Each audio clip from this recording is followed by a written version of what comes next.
नमस्कार साथियों, आज की इस क्लास में हम लोग जो है करंट अफेयर्स के मोस्ट इंपोर्टेंट क्वेश्चंस का इस क्लास के अंतर्गत रिवीजन करने वाले हैं। तो चलिए करते हैं क्लास की शुरुआत। सबसे पहला प्रश्न है, यूनिसेफ ने किस देश के सहयोग से ग्रीन राइजिंग पहल को लॉन्च किया है? तो देखिए, यूनिसेफ ने जो है भारत देश के सहयोग से जो है ग्रीन ग्रीन राइजिंग पहल को जो है 8 दिसंबर 2023 को जो है लॉन्च किया है। नेक्स्ट बात करते हैं दूसरे प्रश्न की। तो यह पहल कहाँ लॉन्च की गई है? तो देखिए, इस पहल को जो है ये पहल कौन सी है? ग्रीन राइजिंग पहल है।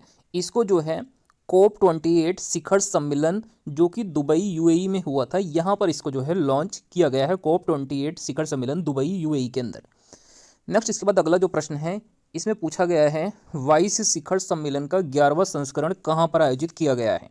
तो इसको जो है दोहा कतर के अंतर्गत जो है आयोजित किया गया है 22 शिखर सम्मेलन का 11वां संस्करण, जो कि 28 से 29 नवंबर 2023 के मध्य जो है हुआ है। बात करते हैं अगर हम वाइस की फुल फॉर्म की क्या है, तो वाइस का जो विस्तृत रूप है वो है W से यहाँ पर वर्ल्ड, I से इनोवेशन, S से समिट और E से एजुकेशन। तो इसका पूर्ण रूप जो है world innovation summit for education, ये जो है वाइस की फुल फॉर्म है, world innovation summit for education. Next हम बात करते हैं, ये जो समिट हुआ है इसकी थीम क्या थी, यह किस थीम पर आधारित था? तो ये जो है रचनात्मक प्रवाह कृत्रिम बुद्धिमत्ता के युग में मानव का विकास। अगर हम बात करें इसकी अंग्रेजी रूपांतरण की, तो इसका मतलब है creative fluency human flourishing in the age of AI. AI का मतलब यहाँ पे आर्टिफिशियल इंटेलिजेंस है। तो रचनात्मक प्रवाह कृत्रिम बुद्धिमत्ता के युग में मानव का विकास, ये जो है इसकी थीम थी। नेक्स्ट हम इसके बाद बात करते हैं अगले प्रश्न की। तो किस भारतीय को वाइस प्राइज फॉर एजुकेशन से सम्मानित किया गया है? तो हाल ही में देखिए, जो सफीना हुसैन है, ये जो है भारत की पहली महिला हैं जिनको जो है वाइस प्राइज फॉर एजुकेशन पुरस्कार से जो है सम्मानित किया गया है, सफीना हुसैन।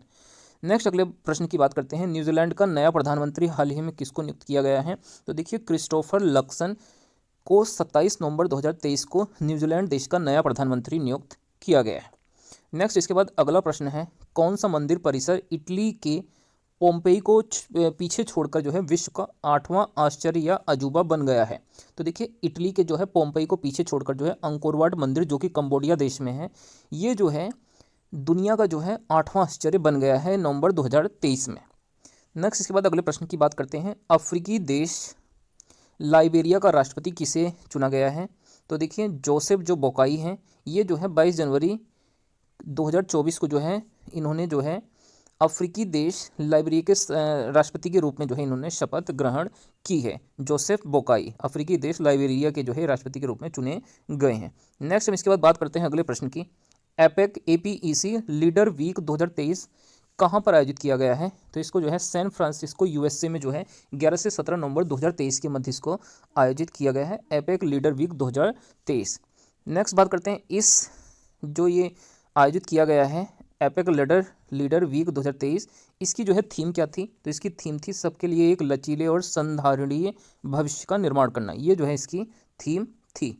नेक्स्ट हम इसके बाद बात करते हैं अगले प्रश्न की, लग्जमबर्ग का नया प्रधानमंत्री किसे नियुक्त किया गया है? तो देखिए, ल्यूक फ्रीडेन ये जो है लग्जमबर्ग देश के नए जो है प्रधानमंत्री नियुक्त किए गए हैं नवंबर 2023 में।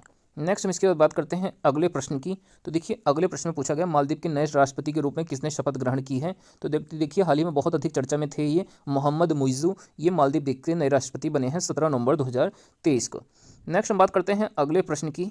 तो देखिए, अगले प्रश्न में पूछा गया है, चक्रवात मिधली कहाँ पर आया है? तो ये देखिए, बंगाल की खाड़ी में जो है 17 नवंबर 2023 को आया है चक्रवात मिधली। इसके अलावा हम बात करते हैं, इस चक्रवात का नामकरण किसके द्वारा किया गया है? तो देखिए, मालदीव देश ने जो है चक्रवात मिधली का जो है नामकरण किया है। नेक्स्ट हम इसके बाद बात करते हैं अगले प्रश्न की। तो इसमें पूछा गया है, इस चक्रवात से मुख्यतः कौन से देश प्रभावित हुए हैं? तो देखिए, भारत और बांग्लादेश जो है इस चक्रवात से सबसे अधिक जो है प्रभावित हुए हैं। नेक्स्ट, इनोवेशन हैंडशेक कहाँ लॉन्च किया गया है? देखिए, जो इनोवेशन हैंडशेक है यह जो है सैन फ्रांसिस्को में जो है लॉन्च किया गया है। कहाँ पर इसको लॉन्च किया गया है? सैन फ्रांसिस्को में लॉन्च किया गया है। नेक्स्ट हम बात करते हैं, इसका उद्देश्य क्या है? तो इसका उद्देश्य जो है भारत और अमेरिका के बीच द्विपक्षीय तकनीकी संबंधों को मजबूत करना, इनोवेशन हैंडशेक का उद्देश्य है। सैन फ्रांसिस्को में इसको लॉन्च किया गया है। नेक्स्ट हम इसके बाद बात करते हैं अगले प्रश्न की। तो देखिए, अगले प्रश्न में पूछा गया है, कौन सा देश आधिकारिक रूप से treaty on conventional armed forces in Europe CFE से बाहर हो गया है? तो ये देश है रूस। रूस देश हाल ही में जो है treaty on conventional armed forces in Europe सीटी से बाहर होने वाला देश बन गया है। नेक्स्ट इसके बाद जो अगला प्रश्न है इसमें पूछा गया है क्यूएस विश्व यूनिवर्सिटी रैंकिंग में एशिया 2024 किसके द्वारा जारी की गई है। तो देखिए क्यूएस विश्व यूनिवर्सिटी रैंकिंग एशिया 2024 जो है यह जो है क्वाक्कावेरेली साइमंड्स क्यूएस के द्वारा इसको जो है जारी किया गया है। यह कौन सा संस्करण है इस रैंकिंग का जो है, तो ये इस बार 16वां संस्करण जो है आयोजित किया गया है।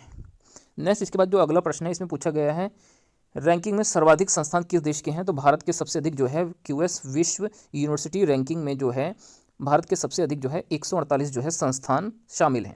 इस रैंकिंग में शीर्ष स्थान पर कौन सा संस्थान है। तो देखिए इस क्यूएस विश्व यूनिवर्सिटी रैंकिंग में शीर्ष स्थान पर जो है पेकिंग विश्वविद्यालय है जो कि चीन देश में स्थित है।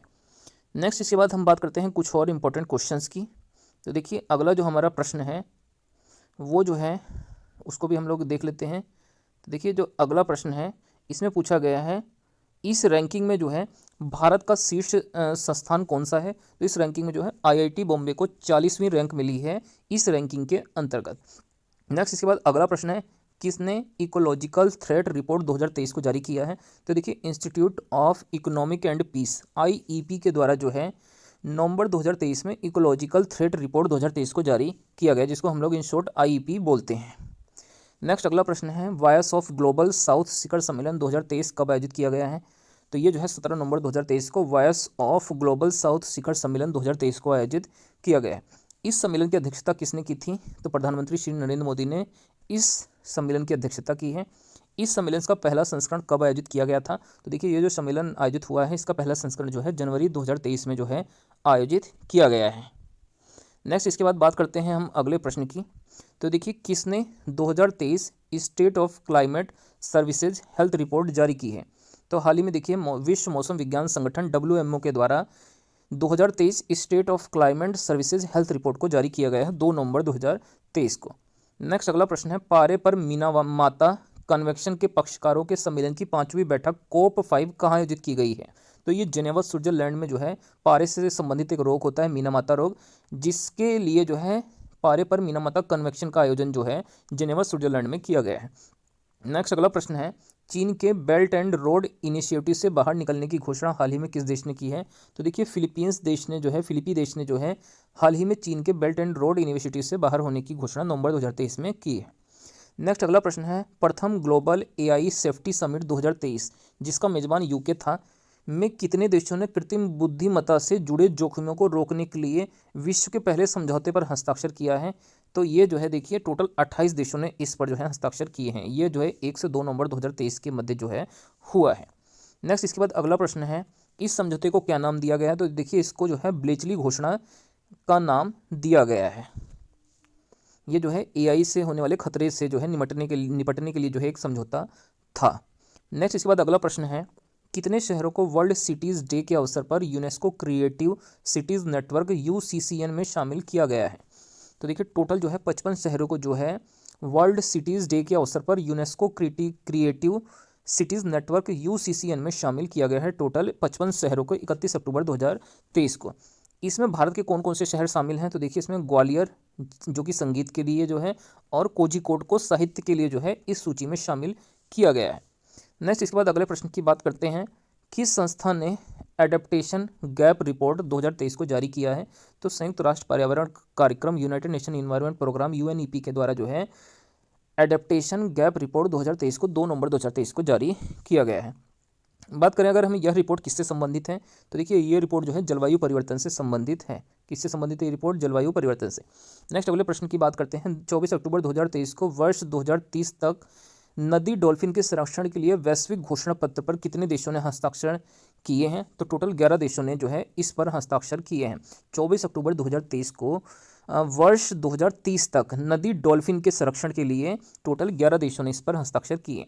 ये 11 देश कौन कौन से हैं जिन्होंने हस्ताक्षर किए हैं। Bangladesh, Bolivia, Brazil, Cambodia, Colombia, Ecuador, Bharat, Nepal, Pakistan, Peru और वेनेजुएला। इन 11 देशों ने जो है नदी डॉल्फिन के संरक्षण के लिए एक वैश्विक घोषणा पत्र पर हस्ताक्षर किए हैं। नेक्स्ट हम बात करते हैं अगले प्रश्न की नदी डॉल्फिन के संरक्षण के लिए वैश्विक घोषणा पत्र पर हस्ताक्षर कहाँ पर किए गए हैं। तो ये जो है बोगोटा कोलंबिया देश के अंतर्गत जो है इस घोषणा पत्र पर हस्ताक्षर हुए हैं। नेक्स्ट हम बात करते हैं अगले प्रश्न की। तो देखिए इसमें पूछा गया है अंतर्राष्ट्रीय प्रतिस्पर्धा नेटवर्क ICN के संचालन समूह का सदस्य हाल ही में कौन बना है। तो देखिए भारतीय प्रतिस्पर्धा आयोग CCI जो है अक्टूबर 2023 में जो है अंतर्राष्ट्रीय प्रतिस्पर्धा नेटवर्क ICN के संचालन समूह का नया सदस्य जो है बना है।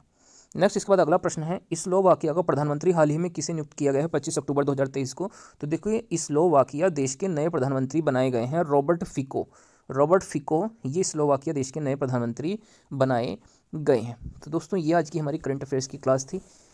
आप लोगों को ये क्लास कैसी लगी है कमेंट करके आप लोग अपनी राय जरूर दीजिएगा और वीडियो को अच्छी लगने पर जरूर से आप लोग वीडियो को लाइक करके चैनल को सब्सक्राइब कर लें।